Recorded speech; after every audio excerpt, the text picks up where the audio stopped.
காஞ்சியிலே ஒரு புத்தன் பிறந்தார், கொண்ட கருணையினால் எங்கள் நெஞ்சில் இருந்தார்.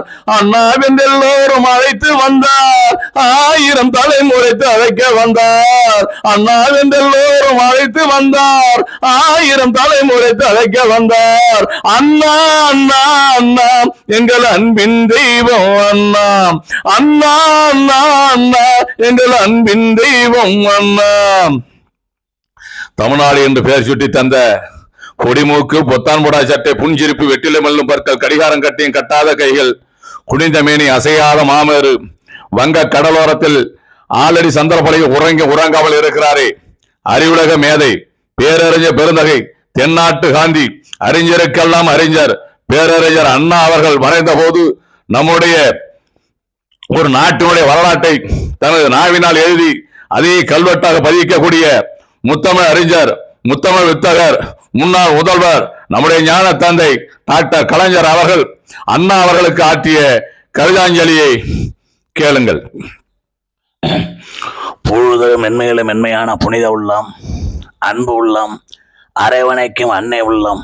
அவர் மலர்கள் தமிழ் பேசும், மா பலா வாழை எனும் முக்கணியும் தோற்றுவிடும், விழிமலர்கள் வாளாகும் வேளாகும், தீங்கொன்று தமிழ் தாய்க்கு வருகிறென்றால் கால் மலர்கள் வாடினும் அவர் கடும் பயணம் நிற்காது.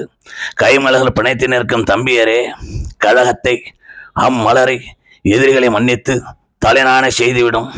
மக்களாட்சி மலகுழுங்க சமதர்ம பூமணக்கு ஓடி விளையாடும் பூமொழியே, புகழ்மொழியே, உன்னை தேடி வரும் வாழ்த்து குவிலிலே தினம் பாடி வரும் வண்டாக நான் பரப்பேன், எனக்காக உணை துறப்பேன் என ஒரு கோடி தமிழ் இளைஞன் பாடுகின்ற பாட்டுக்கு பெருந்தலைவன். கவியினில் சுவையென, காவினில் ஒளியென, நிலைமிசை வளமென, கண்ணீர் வடிக்கும் வெள்ளம் வெள்ளம் மாபெரும் வெள்ளம். அன்றொரு நாள் 52 தனில் சென்னையிலே சொன்னேனே நினைவுண்டா உங்களுக்கு, 3 எழுத்திலே மூச்சுண்டு, அதில் முத்தமிழ் மனம் உண்டு, முக்கொடி முக்கணி என மும்மரசர் ஆர்த்தவர் தமிழர். அவர் வாழ்ந்த தமிழ் வாழ்வுக்கு 3 எழுத்து, அந்த வாழ்வுக்கு அடிப்படையாம் அன்புக்கு 3 எழுத்து, அன்புக்கு துணை நிற்கும் அறிவுக்கு 3 எழுத்து, அறிவார்ந்த இடையிலனும் காதலுக்கு 3 எழுத்து, காதலர்கள் போற்றுகின்ற கடும் வீரமோ 3 எழுத்து, வீரம் விளைக்கின்ற களம் 3 எழுத்து, களம் சென்று காணுகின்ற வெற்றி 3 எழுத்து, அந்த வெற்றிக்கு நமையெல்லாம் ஊக்குவிக்கும் அமைதிமிகு அண்ணா 3 எழுத்து. அறிந்தெளிவீர் என சொன்னேன், தெக்கட்டோர் தகையட்டோர் வாழ்வதற்கு திட்டம் கூடி வண்டாக சுற்றி நின்றார் மேடையேறி.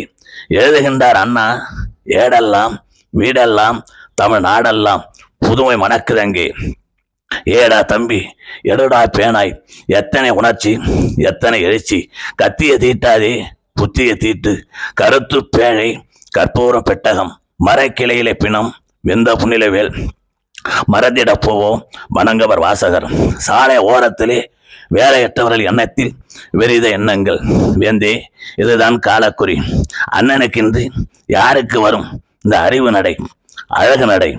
கோடு உயர்ந்தது, குன்றம் தாழ்ந்தது, இப்படை தோற்கின் எப்படை வெல்லும், மனோமணிய மணினும் நம் நெஞ்சில் பதித்தவர் அண்ணா அன்றோ. மாற்றான் தோட்டத்து மல்லிகை மணக்கும் மாண்பினி போதிக்கும் அழகே, எவர் கற்று தந்தார் இதனை சுவர் எடுத்து சித்திரை எழுதுவது போல் ஆண்டு சென்று, அருமை மகனே வேண்டுகோள் ஒன்று விடுப்பேன் என்றான். என்னம்மா என்றான் குரல்வன். தோன்றுகின்ற இடமெல்லாம் தங்க வரும் தமிழகத்தில் நீ எங்கும் தோன்றிட வேண்டும் என்றான். தங்கம் எடுக்கவா என்றான். தமிழர் மன வாழ்வெல்லாம் தங்கமாக ஆக்க என்றான். சென்றடைய குடியில்லை ஏழைக்கென்றான். அழுத கண்ணை துடைத்தவர் அமுதமொழி வள்ளுவனும், அம்மா நான் எங்கே பிறப்பது என்றார். தொழுத மகன் உச்சி முகுந்து ஆழ விருதனையின் கைகானை அணைத்துக் கொண்டு, உழுத வயல் நாட்டின்றி காயாது இனிமேலே என மகிழும் உழவன் போல் உழவனவன் பூரிப்பு துள்ளியிட, காய்ந்த வயிற்றுக்கு கஞ்சி வாத்திரவே கற்கண்டே தேன்பாகே திருக்குறளே, காய்ந்த வயிற்றுக்கு கஞ்சி வாத்திரவே நீ காஞ்சியிலே பிறந்துற என்றார். பிறந்திட்டார் நம் அண்ணனாக, அறிவு மன்னனாக. அவர் புகழை பாடுவதற்கு அவர் வளர்த்த தம்பி நானும் அவர் தமிழெடுத்து வந்தேன். இதுதான் உண்மை. நடிகர் என்பார், நாடக வேந்தர் என்பார், மாணிக்கம் என்பார், மாநிலத்து அமைச்சர் என்பார், அரசியல்வாதி என்பார், அருள்மொழி காவல் என்பார். அத்தனையும் தனித்தனியே சொல்வதற்கு நேரமற்றோர் நெஞ்சத்து அன்பாலே அண்ணா என்ற ஒரு சொல்லால் அழைக்கட்டும் என்றார். அவர் அன்னை பேரும் தந்தார். அந்த அன்னை குலம் போற்றுவதற்கு அவ்வைக்கு ஒரு சிலை, அரவணத்த கண்ணைக்கு ஒரு சிலை, வளையாத நெஞ்ச பாரதிக்கும் வணங்காமுடி பாரதிதாசனுக்கும் சிலை, கம்பருக்கும் சிலை, கால்டுவல் போற்றுக்கும் சிலை, வீரமாய் முனிவருக்கும் சிலை, வீரமாய் கப்பல் ஓட்டிய தமிழருக்கும் சிலை, திக்கட்டும் குரல் பரப்ப திருவள்ளுவருக்கும் சிலை. இப்படி 10 சிலை வைத்ததனால் அண்ணன் தமிழன்பால் வைத்துள்ள பற்றுதலை உலகறிய அந்த அண்ணனுக்கு ஒரு சிலை சென்னையில வைத்த போது ஆள் காட்டி விரல் மட்டும் காட்டி நின்றார். ஆணையிடுகிறார் எம்மண்ணா என்றிருந்தோம். ஐயர்வோ இன்னும் ஓராண்டு வாழப்போம் என்று அவர் ஓய்விரல் காட்டியது இன்றென்றோ புரிகிறது. எம் அண்ணா, இதயம் அண்ணா, படைக்கஞ்சார் தம்பி ஒன்றென்று பிறந்தாயே, எனவிடத்து என் பெரும்பயனை எடுத்துக்கொண்டாய். உன் கண்ணொளி என் கதகதப்பி வளர்ந்தோமே, இன்று கண்ணெல்லாம் குளவகையை மாற்றிவிட்டாய். நீதல் நீதான் நினைத்திருந்தேன், நீ கடலுக்குள் நேதாட போய்விட்டாய். நியாயம்தானா? கடலடியில் இறக்கின்ற முத்தல்லாம் முத்தல்ல, நான் தானடா நன்முத்தென உரைத்தாயே. நாதேச கொட்டுகின்ற நாவின் சுருட்டி கொண்டாய். விரலசத்தில் எழுத்துலகில் வித்தைகள் செய்தாயே.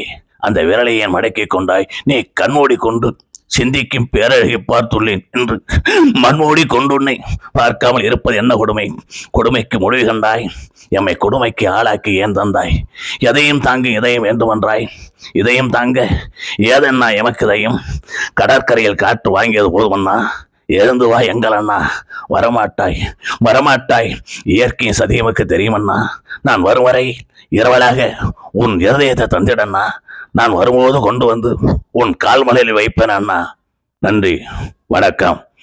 முன்னாள் ராணுவ வீரன் எம்என் செழியன், திராவிட முன்னேற்ற கழகத்தின் தலைமை கழக பேச்சாளர், தஞ்சை வடக்கு மாவட்ட கலை இலக்கிய பகுத்தறிவு பேரவையின் துணை அமைப்பாளர். வணக்கம், நன்றி.